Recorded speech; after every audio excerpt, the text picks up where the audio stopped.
کوئی قدم اٹھائیں تو صحیح، کوئی بات کریں تو صحیح۔ اور یار پانی جتنا مرضی بھی میلا کچیلا ہو جائے، آگ بجھانے کے کام تو آتا ہے کہ نہیں؟ تو اثر تو چیزوں میں ہوتا ہے۔ تو چڑیا نے اپنی چونچ میں، باقی تو نہ ساتھ چلیں، تو اس نے اپنی چونچ میں پانی کے چند قطرے بھرے جتنے آ سکتے تھے، اور لا کے حضرت ابراہیم کے لیے جو آگ جلائی گئی تھی اس کے قریب چھوڑے۔ ادھر سے رب کا حکم آ گیا، آگ میرے ابراہیم پہ ٹھنڈی ہو جا۔ تو وہ چڑیا، وہ آگ ٹھنڈی ہو گئی، خدا کے حکم سے سلامتی والی ہو گئی۔ تو جا کے باقی چڑیوں سے کہنے لگی، دیکھا نا تمہیں کہتی تھی نا چلو، وہ قطرہ تو ایک ہی تھا پر حکم تو رب کا ہی آنا تھا نا، تمہیں کہا تھا نا چلو، اگر تم میرے ساتھ چلتی تو ہو سکتا ہے سیلاب بھی آ جاتا اور حضرت ابراہیم کے سارے دشمنوں کو بہا کے بھی لے جاتا۔ ایک تو سب سے پہلے اپنی اہمیت کو سمجھیں، آپ محسوس کریں کہ ہم مسلمان ہیں۔ مسلمان جو ہوتا ہے نا، اس کے ساتھ خدائی طاقت ہوتی ہے۔ نبی پاک صلی اللہ تعالی علیہ وسلم نے فرمایا، دعا مومن کا ہتھیار ہے۔ اس کے ساتھ جو خدائی طاقتیں ہیں وہ کافر مشرک کے ساتھ نہیں۔ جب تک یہ سمجھ نہ لیتا کہ اللہ تعالیٰ کی طاقتیں، اس کا فضل میرے ساتھ ہے۔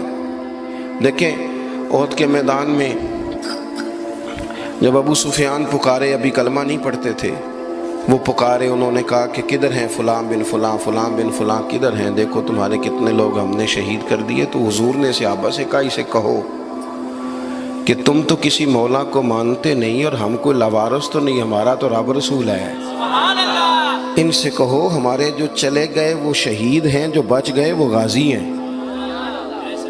تو پہلے تو مسلمان یہ پہچانے، اور جب پہچان لے اچھے طریقے سے کہ میں مومن ہوں۔ دیکھیں نا، ہم نے ساری زندگی جٹ بن کے، بٹ بن کے، رائی بن کے گزار دی۔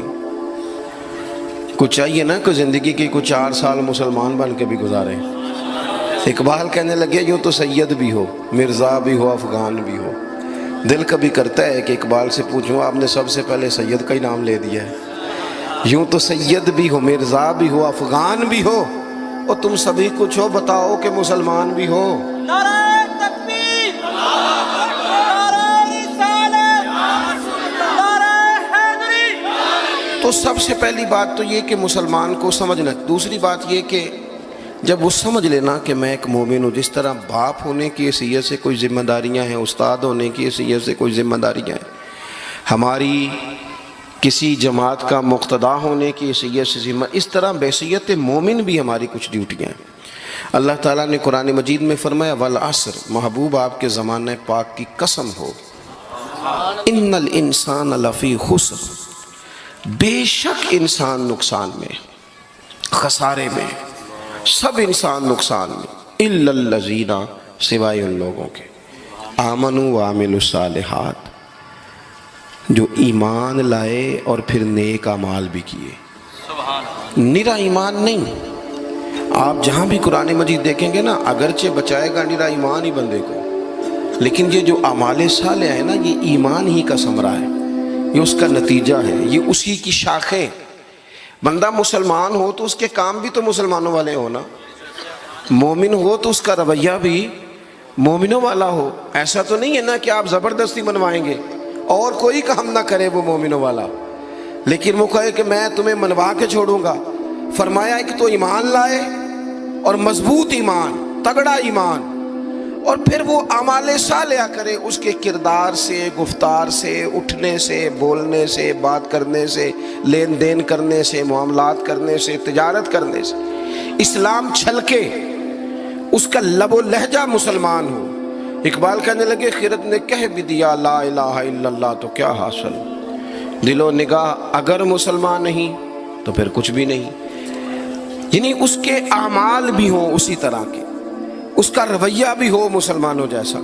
حضرت باعزید بستامی کا زمانہ تھا، تو ایک مسلمان ایک یہودی کا دوست تھا، کٹھے اٹھتے بیٹھتے تھے، گپ شپ ہوتی تھی، آنا جانا تھا۔ تو وہ مسلمان اس یہودی سے کہنے لگا، تیرا میرا یارانہ بڑا پرانا ہے، تو مسلمان کیوں نہیں ہو جاتا؟ تو اس کا دوست تھا، بے تکلف تھا، سجن تھا، وہ کہنے لگا، یار میں نے دیکھے ہیں 2 اسلام،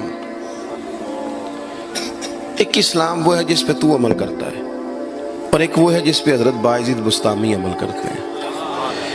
تو میرے ساتھ ہر جگہ چلا جاتا ہے، جہاں تمہارے دین نے منع کیا وہاں بھی چلا جاتا ہے۔ تو ایک تو ہے تیرے والا اسلام، جس طرح کی بولی میری اسی طرح کی تیری، جس طرح کا آنا بہنا اٹھنا بیٹھنا کھانا پینا میرا اسی طرح کا تیرا۔ تو اگر تم کہہ رہا ہے تیرے والا اسلام قبول کروں تو اس میں تو صرف ایک کلمے کا فرق ہے معاذ اللہ، باقی تو سب وہی ہے۔ اور ایک اسلام ہے حضرت بایزید کا، بولے تو سچ بولے، کھائیں تو طیب کھائیں، دعوت دیں تو خیر کی دیں، بات کریں تو بھلائی کی کریں۔ اگر اسلام وہ ہے جس پہ حضرت بایزید عمل کرتے ہیں تو پھر تو ان سے کہے مجھے دین کی دعوت دیں، ان والا اسلام میں قبول کرنے کو تیار ہوں۔ جب تک ہمارے مزاجوں میں ہم نہ زبردستی، جب آپ ناراض نہ ہونا، بعض دینی لوگ اسلام کو لبادے کا نام ہے، داڑھی رکھ لی پگڑی باندھ لی تو بس اسلام مکمل ہو گیا، جبر کریں گے، بعض دفعہ اس طرح کا لہجہ اختیار کریں گے کہ لوگ پریشان ہو جائیں۔ اور بھئی اسلام فقط ظاہری حلیے کا نام نہیں، آپ کو پتہ ہے عقیدہ اور نظریہ تو بات ہی ساری باطن کی ہے، آپ کے اندر دین کتنا ہے، آپ سچ کتنا بولتے ہیں، دیانتدار کتنے ہیں، حلال حرام کا فرق کتنا کرتے ہیں، اس سے آپ کے اسلام کا پتہ چلے گا۔ اس سے پتہ چلے گا کہ آپ کس قدر زیادہ مسلمان ہیں۔ صرف حلیے کا نام اسلام نہیں، میری بات کو یاد رکھیں۔ تو اللہ فرماتے ہیں کہ ایمان لاؤ، پھر ایمانداروں جیسے کام بھی کرو، اور پھر یہ نہیں کہ جس طرح کی ہوا ہو تم بھی ادھر کے ہو جاؤ۔ وَتَوَاصَوْا بِالْحَقِّ، تمہارا ایمان بھی ہو، اعمال بھی ہوں، اور تمہیں حق بھی کہنا آتا ہو۔ ہمارے ہاں لوگوں کا حق کہنا آتا ہے پر غریبوں کے بیچ۔ میں جی ہمیشہ سچ بولنا کدے نال؟ ماڑے بندے نال۔ میری گل کھری کرنا بھی، تو کھری گل ڈی ایس پی دے منہ تے کری جا کے، تیرا پتہ لگے یہ جڑی تو کھری گل کرنا ہے نا۔ دیکھو نا جی، آپ سارے لوگ مجھ سے پیار کرنے والے ہیں، میں جو مرضی کہوں آپ نے کہنا ہے ماشاءاللہ، محبت سے ہیں نا آپ۔ مزہ تو تب ہے کہ ایوان اقتدار میں آپ جائیں، وہاں آپ سچ بات کریں۔ بہت سارے لوگ سچ بولتے ہیں دوسروں کے بارے میں، حالانکہ سب سے زیادہ سچ اپنے بارے میں بولنا چاہیے۔ لوگوں کے عیب چھپانے کا حکم ہے وہ دنیا بیان کرتی ہے، اور اپنے لیے استغفار کا معاملہ ہے وہاں لوگ دعویٰ نیکی کر جاتے ہیں۔ حق بات کی جائے، حق، اور یہ بات یاد رکھ لیں، جب آپ حق کے دائی ہیں پھر آپ کہیں میں سکون تلاش کروں، رات کو آرام سے سوؤں، دن کو موج سے کھاؤں، یہ ہو نہیں سکتا۔